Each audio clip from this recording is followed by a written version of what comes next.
रामपुर के जंगल में एक टुनटुनी चिड़िया अपनी बेटी सुनहरी चिड़िया के साथ रहती थी। उसके पति बंटी कबूतर ने गरीबी से तंग आकर अपनी जान दे दी। पति की मौत के बाद टुनटुनी और उसकी बेटी बिल्कुल अकेले रह गए। टुनटुनी दूसरों के घरों में झाड़ू पोछा करके अपना और अपनी बेटी का पेट पालती।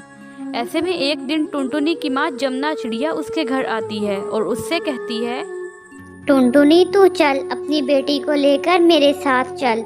मुझसे तेरी ये हालत देखी नहीं जाती। मैं आज तुझे लेने आई हूँ। नहीं माँ, मैं आपके साथ मायके नहीं जाऊंगी। माँ, मैं आप पर और भैया भाभी पर बोझ नहीं बनना चाहती। और फिर इस तरह अपनी माँ जमुना चिड़िया के बहुत मनाने पर भी वो अपनी माँ के साथ मायके नहीं जाती।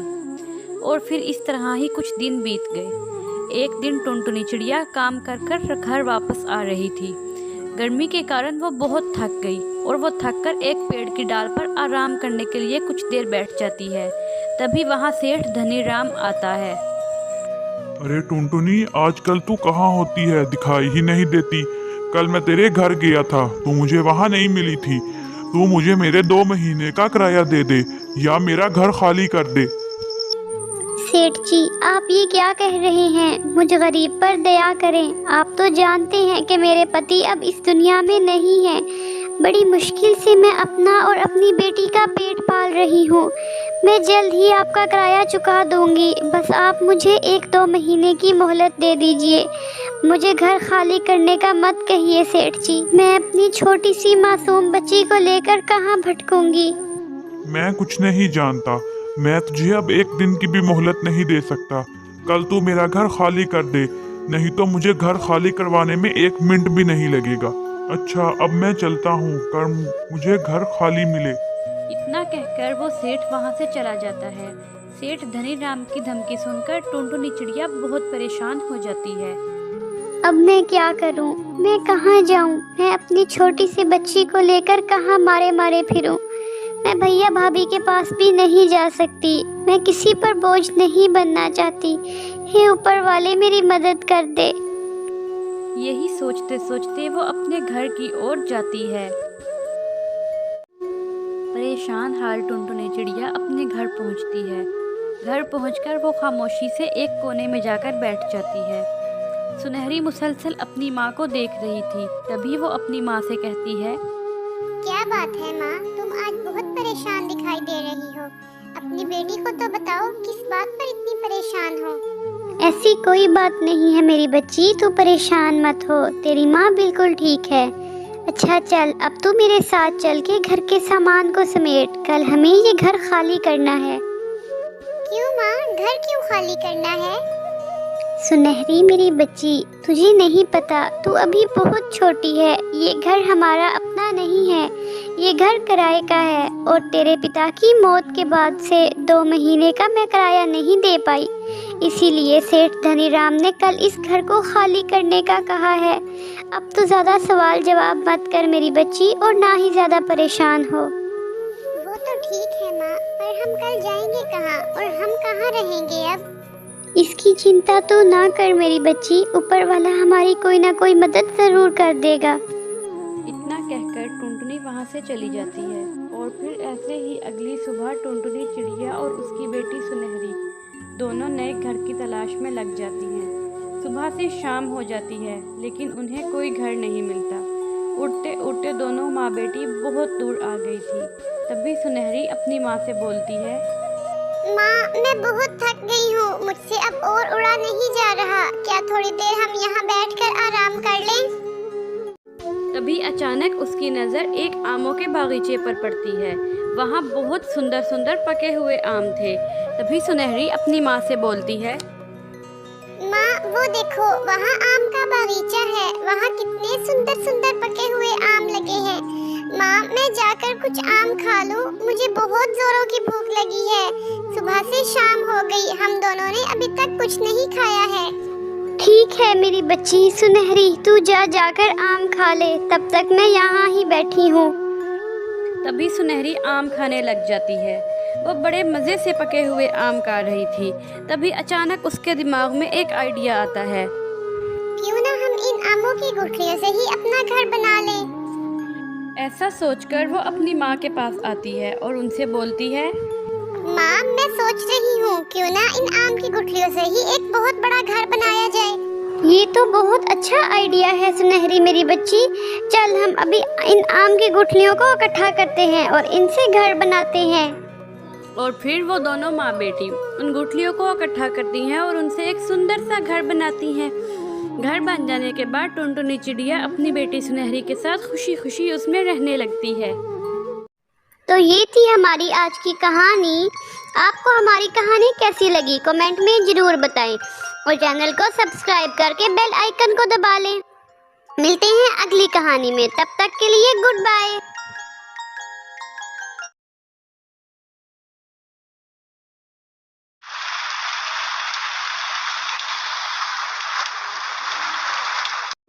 बेटा कालू अब तू बड़ा हो गया है। मैं चाहती हूँ कि तू शादी कर ले और तेरी शादी करने के बाद घर में बहू आएगी, घर में बच्चे होंगे तो घर में और भी मन लगेगा। मेरा बहुत मन करता है कि मैं तेरे बेटे को अपने गोद में खिलाऊं। अरे दादी माँ, शादी वादी में कुछ नहीं रखा है। आज मैं शादी कर भी लूँ तो तुम कुछ ही दिनों में खुद ही बहू से परेशान हो जाओगी और उसे तरह तरह के ताने दिया करोगी। अरे नहीं बेटा, ऐसा कुछ नहीं है। मैं उसका बहुत ही ख्याल रखूंगी और उसे बहुत खुश रखा करूंगी। तब तक अगर आपने हमारे चैनल को सब्सक्राइब नहीं किया तो इसे सब्सक्राइब कर लें और बेल के बटन को भी दबा लें। शुक्रिया। ठीक है दादी माँ, अगर तुम इतना ही कहती हो तो मैं शादी कर लेता हूँ। इतना कहकर कालू जंगल के पंडित के पास जाता है और उनसे कहता है, पंडित जी, वैसे तो मेरे घर में कोई कमी नहीं है, बस कमी है तो एक बहू की। और अब तो मेरी दादी भी चाहती हैं कि मैं शादी कर लूं, तो मेरे लिए कोई अच्छी सी चिड़िया हो तो बताना। बेटा बस इतनी सी बात, अब देख मैं तेरी कैसे चट मंगनी और बट ब्याह कराता हूँ। और फिर कालू और टुनटुनी की शादी हो जाती है। और फिर कुछ दिनों के बाद, अरे टुनटुनी बहू, तू अपना अब ध्यान रखा कर, अब काम वाम पर ज्यादा ध्यान मत दिया कर। अरे दादी माँ, आप परेशान मत होइए, मैं अपने अंडे का ध्यान अच्छे से रखूंगी। देख टुनटुनी बहू, मेरे पोते को कोई भी परेशानी नहीं होनी चाहिए। मैं चाहती हूँ कि तू एक बेटे को जन्म दे और मैं उसे अपने हाथों से खिलाऊं। और फिर कुछ ही दिनों के बाद कालू के घर में 3 बेटियां पैदा हो जाती हैं, जिसे देखकर दादी माँ का माथा चढ़ जाता है और वो टुनटुनी के बारे में मन ही मन सोचती है। ये कलमोही जब से घर में आई है कुछ भी अच्छा नहीं हो रहा है। अब इसने बेटे की जगह 3 बेटियों को जन्म दे दिया है। अब इनकी परवरिश कैसे होगी? ये तो मेरे बेटे की सारी कमाई ही खा जाएंगी। मेरा बेटा तो सारी उम्र इनका दहेज ही इकट्ठा करता रह जाएगा। और फिर समय बीतने लगता है। धीरे धीरे तीनों बेटियां बड़ी होने लगती हैं और फिर एक दिन वो अपनी दादी माँ के पास आती हैं। दादी दादी, हमें भूख लगी है, हमें कुछ खाने को दो ना।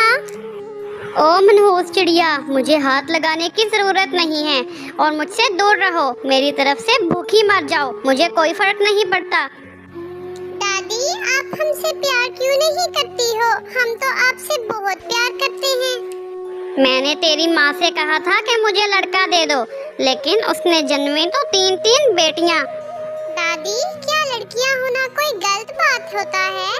लड़कियां तो अच्छी होती हैं। माँ कहती है कि हम बहुत भाग्यशाली हैं। अच्छा, तो तू अब मुझसे ज़बान लड़ाएगी? रुक, मैं तुझे अभी बताती हूँ। फिर बुढ़िया उसे पीटने लगती है। तभी टुनटुनी वहाँ आ जाती है।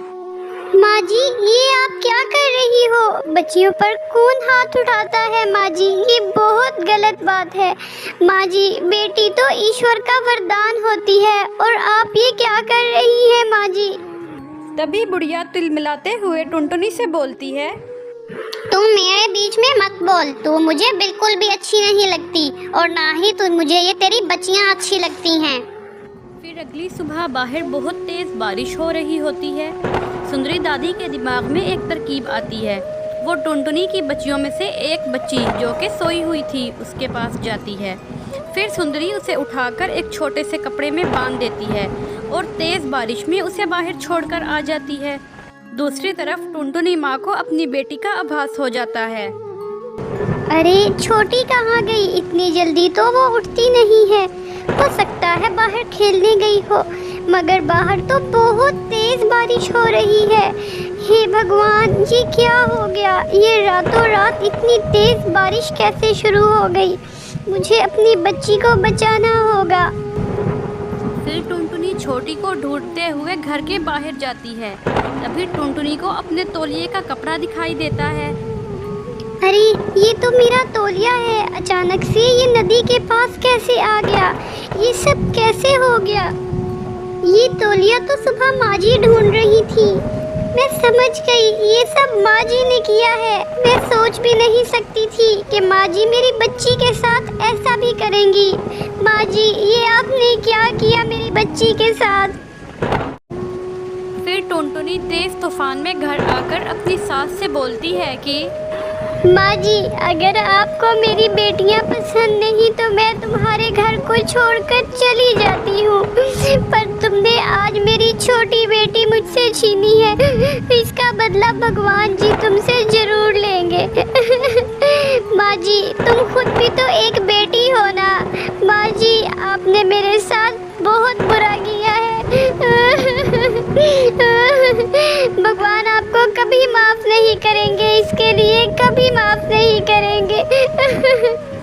ये सुनकर सुंदरी बोलती है, मैंने तुम लोगों के साथ कभी भी अच्छा नहीं किया, फिर भी तुम्हारी बातों ने मेरा दिल जीत लिया और मुझे पता चल गया कि बेटा और बेटी सभी एक जैसे होते हैं, इनमें कोई भेदभाव नहीं होता। मुझे माफ़ कर दे बहू, मुझे माफ़ कर दे आज। और फिर उस दिन के बाद से सारा परिवार हंसी खुशी रहने लग जाता है। आपको हमारी कहानी कैसी लगी कमेंट में ज़रूर बताइएगा, और ऐसी मज़ीद कहानियाँ देखने के लिए हमारे चैनल को सब्सक्राइब और बेल आइकन को ज़रूर दबाएं। Thank you. मिलते हैं अगली कहानी में, तब तक गुड बाय।